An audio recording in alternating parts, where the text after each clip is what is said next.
Hello friends, welcome to the skill developer. आज हम लोग बात करने वाले क्या है, आखिरकार ईसवी और ईसा पूर्व में क्या डिफरेंस है और ईसवी और ईसा पूर्व किसे कहते हैं, क्यों कहते हैं, ये कॉन्सेप्ट कब आया, किस लिए आया, कहाँ पर यूज होता है, किस लिए यूज होता है। इस टाइप के जितने भी आपके माइंड में क्वेश्चन आ रहे होंगे उन सभी चीज़ों के बारे में हम लोग जानने की कोशिश करेंगे। तो चलिए शुरू करते हैं और जानने की कोशिश करते हैं। तो यदि मेनली आप इतिहास पढ़ते हो तो आपके किताबों में दिया हुआ रहता है कि किसी आदमी का जन्म 350 ईस्वी पूर्व में हुआ और उसकी मृत्यु हो जाती है 320 ईस्वी पूर्व में। ये जो आपको माइंड में पूरी तरह से मतलब उलझा करके रख देता है कि आखिरकार कोई आदमी 350 ईस्वी पूर्व में जन्म लेता है, 50 के बाद 51-52 होता है, लेकिन ये आदमी मर का कब रहा है कि 320 ईस्वी पूर्व में। तो ये अजीब जो कॉन्सेप्ट आपके माइंड में बैठा दिया जाता है, यानी कि जो आप ईस्वी पूर्व या के बारे में यदि नहीं जानते तो ये जो आपको कंफ्यूजन क्रिएट करता है, इसको हम लोग जानने की कोशिश करेंगे। हम लोग पूरी तरह से इसको समझ लेंगे, उसके बाद फिर हम लोग यहाँ पर वापस लौटेंगे कि आखिरकार इसका मतलब क्या होता है, जो आपकी किताब में दिया हुआ रहता है या फिर इवन कह सकते हैं कि कहीं पर लिखा हुआ रहता है, इसका एक्चुअल में मतलब क्या होता है। और यदि आप इसे पूरी तरह से समझ जाएँगे तो आप मतलब कन्फर्मली कह सकते हैं कि आपने ईसवी और ईसा पूर्व को पूरी तरह से जान लिया।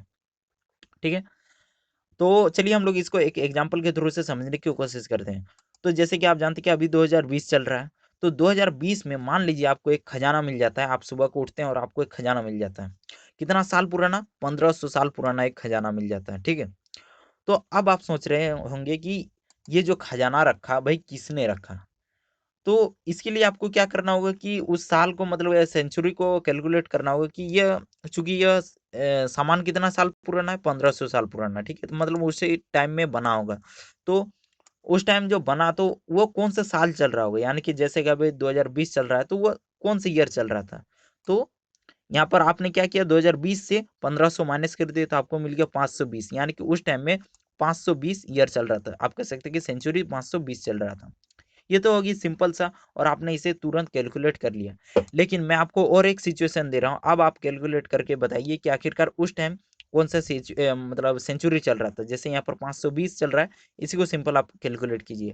मान लीजिए आप फिर से और एक दिन उठे और आपको मिल गया और एक खजाना 3000 साल पुराना, ठीक है? 3000 साल पुराना खजाना मिल गया। अब आप यहाँ पर कैलकुलेट करने जाएँगे सेम इसी की तरह में कि 2020 से जैसे आपने यहाँ पर 1500 माइनस किया, यहाँ पर 2020 से आप 3000 जब माइनस करते हो तो आपको क्या कितना मिलता है? माइनस 1020 साल। अब आप सोचिए कि ये माइनस में कैसे जा सकता है? ये कोई भी टाइम माइनस में कैसे जा सकता है? क्या ऐसा हो सकता है कि मतलब क्या ये पूरी टाइम से जैसे कि यहाँ पर आपने देखा था ये जो प्रॉब्लम क्रिएट कर रहा था कि ये माइनस में कैसे जा सकता है? जैसे 350 ईस्वी में जन्म लिया, फिर माइनस करके इसकी मृत्यु कितनी हो रही है? 320। ये जो कन्फ्यूज़न क्रिएट करता है सेम यहीं पर भी सेम कन्फ्यूज़न क्रिएट कर रहा है। तो एक्चुअल में ये हुआ क्या? इसके बारे में हम लोग जानने की कोशिश करते हैं। देखिए, मेनली होता क्या है, हम लोगों ने गिनती कब शुरू की? यानी कि सालों की गिनती कह सकते हैं या फिर महीनों की, फिर मिनटों की, सेकंडों की, ये जो गिनती हम लोग गिन रहे हैं यानी कि 365 दिन में 1 साल होते हैं। तो ये 1000 अभी जैसे कि 2020 चल रहा है तो 2020 साल से हम लोग साल की गिनती कर रहे हैं, ठीक है? तो लेकिन अब आप सोचिए कि हम लोगों ने जब से स्टार्ट किया गिनती, क्या पृथ्वी उसी टाइम में बना था? नहीं।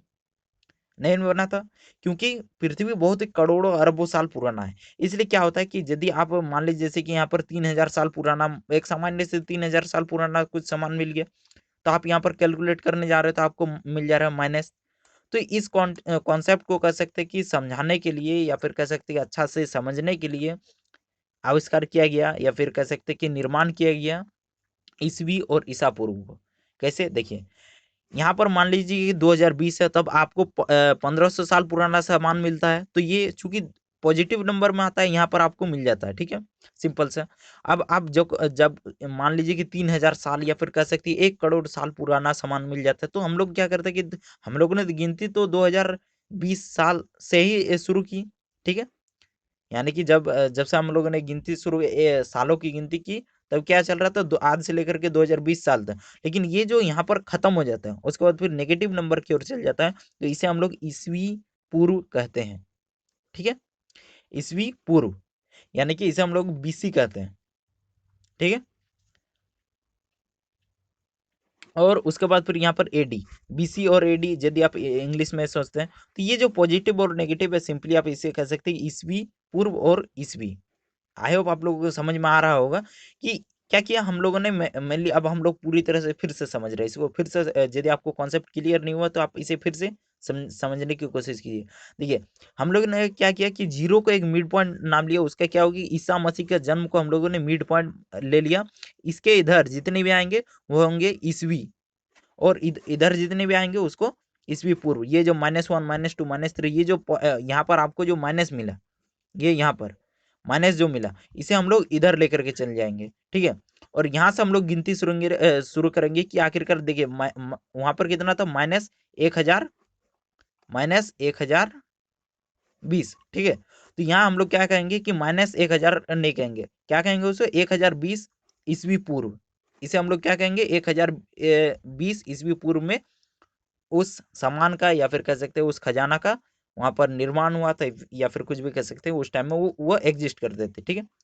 यहाँ पर तो ये तो कोई भी कंफ्यूजन नहीं करेगा, जैसे कि अभी 2020 चल रहा है तो सिंपली हम लोग कह सकते हैं कि ये ईसा मसीह के जन्म की, यानी कि जीरो से लेकर के अभी जैसे कि कल कह सकते हैं कि यदि आपको आपका जन्म मान लीजिए कि 2010 में हुआ, मान लीजिए 2010 में हो, तो आपका मान लीजिए हिस्ट्री लिखा जाएगा तो उस टाइम में आपका क्या लिखा जाएगा कि मान लीजिए आपका नाम श्याम है, तो सोच लीजिए कि श्याम का जन्म 2010 ईस्वी में हुआ। क्या लिखा जाएगा, 2010 ईस्वी में, यानी कि ईसा मसीह के जन्म के 2010 साल बाद आपका जन्म हुआ। सिंपली मतलब ये हो गया।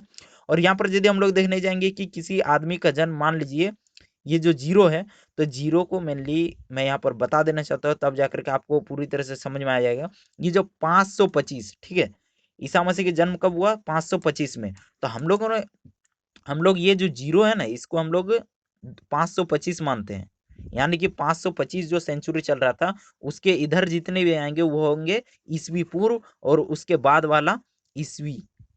आप समझ रहे होंगे कि अब आप देखिए यहाँ पर और एक थोड़ा सा कंफ्यूजन, थोड़ा सा एकदम छोटा सा कंफ्यूजन होता है कि आखिरकार 525 को हम लोग ईसवी माने या फिर ईसवी पूर्व माने या फिर उसको जीरो माने। यदि हम लोग जीरो मानते हैं तो पूरी तरह से वह साल 525 को यदि हम जीरो मानते तो वो इधर भी नहीं गिनती होगा और इधर भी नहीं गिनती। अब जो 525 कह सकते हैं कि 525 सेंचुरी में जो जन्म लिया होगा उसको ना आप ईस्वी कह सकते हैं ना ईस्वी पूर्व कह सकते हैं, क्योंकि उसका तो कोई वैल्यू ही नहीं रहेगा। इसलिए हम लोगों ने 525 को ईस्वी रखा है, ठीक है, 525 को ईस्वी की ओर रखा है। और उसके बाद यानी कि 524 इस तरह के जितने भी 523 इधर हो गए, ठीक है, यानी कि ईस्वी पूर्व कहते हैं हम लोग। अब समझ रहे होंगे कि ईसा मसीह के जन्म के बाद जो भी आदमी पैदा हुआ उसको हम लोग कहेंगे ईसवी, यानी कि जैसे 2010 आपका आपका जन्म जैसे हुआ था कि 2010 ईसवी पूर्व, यानी कि ईसा मसीह के जन्म के 2010 साल बाद आपका जन्म हुआ। और इसी तरह से सेम वे में ईसा मसीह के जन्म के पहले, ईसा मसीह के जन्म के पहले आपका जन्म हुआ था। इस तरह के इधर आप कह सकते हैं, जैसे कि हम लोग यहाँ पर 3000 साल पुराना मिल गया था, तो 1000 कितना यहाँ था, 1020, ठीक है। तो 1020 ईसा पूर्व इस टाइप के हम लोग कहेंगे। तो आई होप आप लोग समझ गए होंगे। और यहाँ पर मैंने यहाँ पर लिख दिया कि बीसी का मतलब क्या होता है और उसके बाद फिर एडी का मतलब क्या होता है, आप इसे ये याद कर लीजिए। और अब हम लोग फिर यहाँ पर वापस लौट करके आते हैं और समझने की कोशिश करते हैं कि आखिरकार इस सिचुएशन में क्या लिखा गया था। तो जैसे हम लोग ने यहाँ पर एग्जाम्पल लिया था 385 ईस्वी पूर्व, ठीक है, 350 ईस्वी पूर्व में किसी के जन्म होता है और मृत्यु कितनी होती है उसके आदमी के, 320 ईस्वी पूर्व में। अब हम लोग कैलकुलेट करने की कोशिश करते हैं कि आखिरकार ये आदमी पैदा कब हुआ, उसके बाद फिर जीवित कितना दिनों तक रहा, उसके बाद मृत्यु कितनी दिनों बाद हुई, ताकि हम लोग अच्छे से समझ में आए। और यदि आपको ये समझ में आ जाता है तो आप पूरी तरह से ईसा और ईसवी पूर्व को समझ जाते हैं। तो मेनली 525 ईसा मसीह का जन्म है, ठीक है। ये 525 क्या ईसवी में, सॉरी मैं यहाँ पर थोड़ा सा अटक गया तो छोड़िए। 525 में ईसा मसीह का जन्म होता है और 350 में वो आदमी जन्म लेता है। तो ये जब हम लोग माइनस करते हैं तो -175 ईस्वी पूर्व हम लोग को मिलता है, यानी कि वो आदमी 175 ईस्वी पूर्व में पैदा हुआ था, यानी कि ईसा मसीह के जन्म के 175 साल पहले वो आदमी एक ईसा मसीह के जन्म के 175 साल पहले जो पैदा हुआ था, और उसके बाद उसकी मृत्यु होती है, यानी कि उसकी मौत होती है 205 ईस्वी पूर्व, यानी कि ईसा मसीह के, इधर आप देखने की कोशिश कीजिए कि आपको यहाँ पर 100 कितना 100 175 और उसके बाद फिर 205, तो 175 आपको कहाँ मिलेगा, देखिएगा कि इधर मिलेगा, ठीक है, इधर, उसके बाद फिर सॉरी 205 इधर मिलेगा, उसके बाद फिर 175 इधर मिलेगा, यानी कि यहाँ पर पैदा हुआ इधर आया, ठीक है। तो ये इधर से देखने जाइएगा तो आपको एकदम अच्छा मतलब समझ में आ जाएगा कि आखिरकार इसका जन्म कब हुआ, मृत्यु कब हुआ। समझ रहे हैं कि 75 के बाद 76 77 इस तरह का आया, लेकिन यहाँ मतलब उसके बाद फिर 200, टोटल कितना हुआ, वो 30 साल तक जिंदा रहा। अब आप मतलब पूरी तरह से कॉन्सेप्ट में आए हो, आप लोगों को क्लियर हो गया हो कि वह 525, जैसे कि यहाँ पर हम लोगों ने कैलकुलेट किया तो ये 175 ईस्वी पूर्व में जन्म लिया, और 205 ईस्वी पूर्व में उसकी मृत्यु हुई, 75 के बाद 76 77 इस तरह करके ये हो गया ईस्वी पूर्व। तो हम लोग ईस्वी पूर्व को माइनस कर सकते हैं, उसको हम लोग कैलकुलेट करते हैं। तो आई होप आप लोग समझ गए होंगे, और नेक्स्ट वीडियो में हम लोग किसी और टॉपिक के बारे में बात करेंगे। और अब भी आपको यदि कहीं पर भी कोई भी कन्फ्यूजन रहता है तो आप कमेंट सेक्शन में पूछ सकते हैं, और मैं उसका आंसर ज़रूर देने की कोशिश करूँगा। और thank you and best of luck.